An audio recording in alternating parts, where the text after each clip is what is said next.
nous prenons des mesures qui affament tout le monde à la fois et trop longtemps, elles finiront très vite par être bravées et bafouées sans avoir permis d'atteindre les objectifs. Je vous donne un exemple. Contrairement aux citoyens des pays développés, d'Amérique dont je viens de parler, d'Asie, d'Europe, la grande majorité des Béninois est en revenu non salarial. Combien de personnes au Bénin ont un salaire mensuel et qui peuvent attendre 2, 3 semaines, 4 semaines, même sans travailler, et vivre des revenus du mois? Combien? Comment peut-on donc, dans un tel contexte, où la plupart de nos concitoyens donnent la popote avec les revenus de la veille, comment donc peut-on décréter sans préavis un confinement général de longue durée?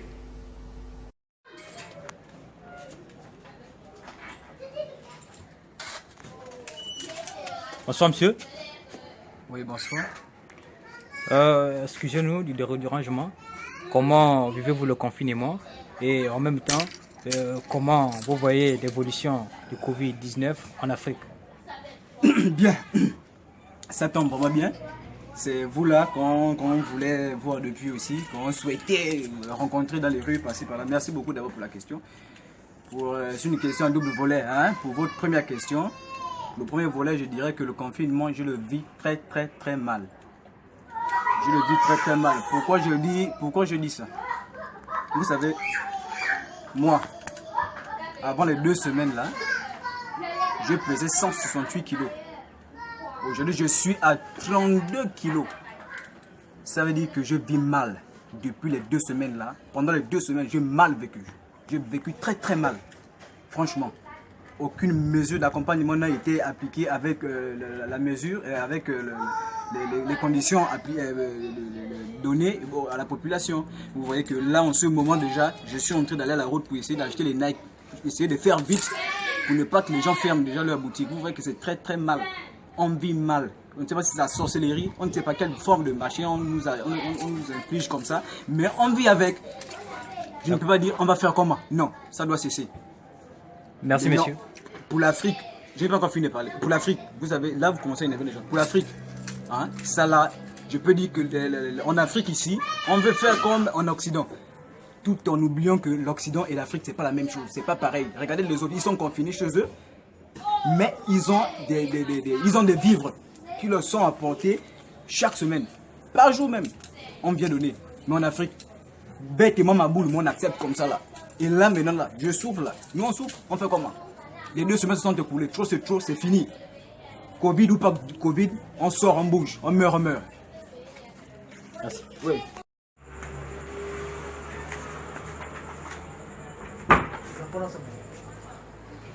Bonsoir monsieur.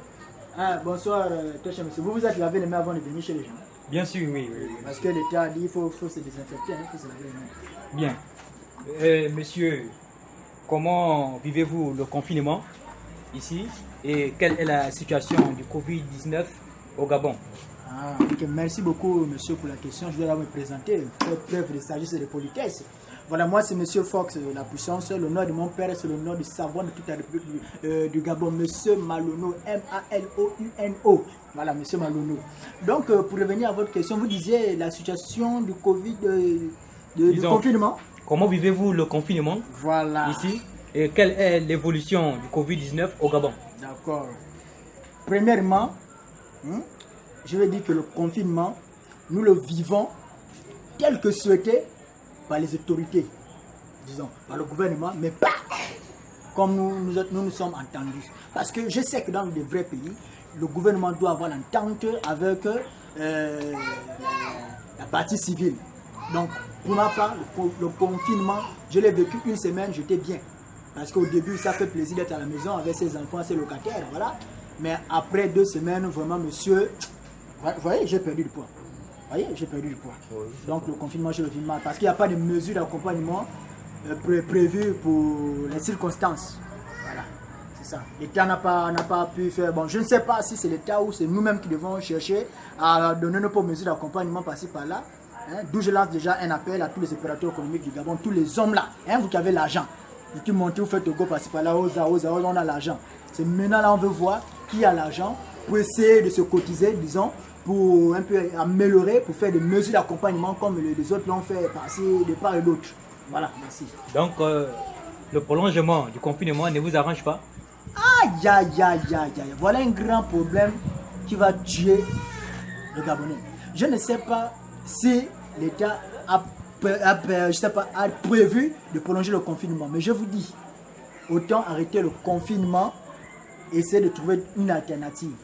Parce que si c'est prolonger le confinement, je vous dis déjà, le Gabonais, plus de 80% des Gabonais déjà vivent par un revenu quotidien, donc un revenu journalier, ce qu'on appelle les petites bricoles, 5 000 par jour. Voilà. Maintenant, imaginez-vous quelqu'un qui fait 2 semaines, il respecte son confinement, il ne va pas au travail pour pointer ses 5 000 par jour. Comment vivra-t-il? Comment va-t-il nourrir ses enfants dans ce confinement? Déjà, pour ma part, c'est mauvais. Moi, je peux m'en sortir parce que j'ai des locataires. Mais déjà même, les locataires, comment vont-ils payer ces maisons? J'ai des enfants, j'ai des étudiants par-ci par-là. Comment vont-ils payer la maison? Moi, je vais chasser le locataire de ma maison. Ce n'est pas la maison du gouvernement, c'est ma maison. Je construis cette maison avec mes propres moyens. Voilà, donc j'ai lancé un appel au gouvernement, essayer de voir des mesures d'accompagnement pour le confinement. S'il est prolongé, dites-le nous clairement. Parce que nous l'avons lu, j'ai lu par le biais de mon fils, voilà, un communiqué du ministère de l'Éducation nationale. Nous attendons également un communiqué du ministère de l'Intérieur. Le confinement, il est prolongé ou il n'est pas prolongé. Voilà. Moi, par exemple, j'ai envie d'aller au village, j'essaie de voir un peu comment trouver les bananes, puisqu'ici, je ne trouve rien à manger. Mais tout est bloqué. Je ne sais pas comment il faut voyager. Je vous remercie pour la première question. La deuxième question, c'était monsieur. Merci, monsieur. Posez les questions, papa. Vous avez ici les gens qui ont appris avec Albert Bernard Bongo. Vous voyez, vous-même la veste, la chaqueta. Merci, voilà. Merci, monsieur. Vous êtes un ancêtre. Non, je ne suis pas un ancêtre, je suis un savant. Quelle est l'évolution du Covid-19 actuellement au Gabon? Le Covid-19 évolue de manière un peu perpétuelle parce que auparavant, nous avions 4 cas dont un décédé. Bon, je ne sais pas si c'est vrai, si mes yeux ne m'ont pas trompé, ou c'est ma langue qui glisse un peu vite, mais je crois que jusqu'à hier, là, nous sommes déjà à 16 cas. Bon, déjà, moi, je vais vous signaler quelque chose. En Italie, en Chine, dans d'autres pays, je crois, on montre un peu comment ça se passe dans les structures sanitaires, qui sont de grandes structures. Donc, moi, je ne sais pas si au Gabon ou en Afrique, on a montré déjà un seul cas en train d'être traité. Bon, je ne sais pas. Mais je ne doute pas de la compétence sanitaire du pays. Moi, j'ai confiance au système sanitaire de mon pays. Donc, de là, ça évolue, mais je ne sais pas vraiment s'il faut confirmer qu'on est en train d'éradiquer la situation ou ça ne fait que voler de masse. Je ne sais pas trop. Voilà. Mais pour ma part, le Covid-19, vraiment, c'est pas bien. Voilà, je ne suis pas heureux. Déjà, ça bloque l'économie parce que là, on se dit que l'OMS va en donner, je ne sais pas, 19. En fait, il y a un peu d'intox, il y a 19 milliards, 21 milliards, 81 milliards. Bon, nous faisons confinement comme chez les Blancs. Les Blancs, ils ont prévu de vivre pour leur population. Il y a la chaîne Netflix gratuitement, il y a tout ce qui est gratuit. Chez nous, on n'a rien. Okay. Donc, chez nous, on n'a pas reçu, soit on va donner, soit on ne va pas donner. La population attend toujours. Donc, il n'y a pas d'entente entre la partie gouvernementale et la partie civile. Chose que nous déplorons tous. Voilà, monsieur, ce que je peux vous dire. Oui, monsieur, vous avez parlé des locataires, effectivement. Avez-vous les locataires étudiants chez vous? Monsieur, moi je dis bien, j'ai plus de 5 maisons. Voilà. J'ai des locataires étudiants. J'ai des anciens étudiants même. Qui, selon eux, pas même selon eux, parce qu'il y a la rumeur qui court par-ci, par-là, ils ont des arriérés boursiers qui n'ont pas encore été délivrés. Et j'ai de nouveaux étudiants qui sont arrivés, qui également soit compter sur les fonds, les moyens de leurs parents, qui sont en confinement également, soit doivent compter sur l'État qui doit donner leur bourse de passage. Chose qui n'a pas encore été faite. On fait comment? Je chasse les locataires, mais si je chasse le simple père de famille, je chasse les enfants des gens. Où iront-ils? Est-ce que l'État pourra prendre un camp de réfugiés pour tous les étudiants qui sont locataires quelque part? C'est une question que je me pose à moi-même. Voilà. Sinon, pour ma part, je garde les enfants et j'attends qu'après le confinement, qu'on nous dise que les 81 milliards, soit les 19 milliards seront partis.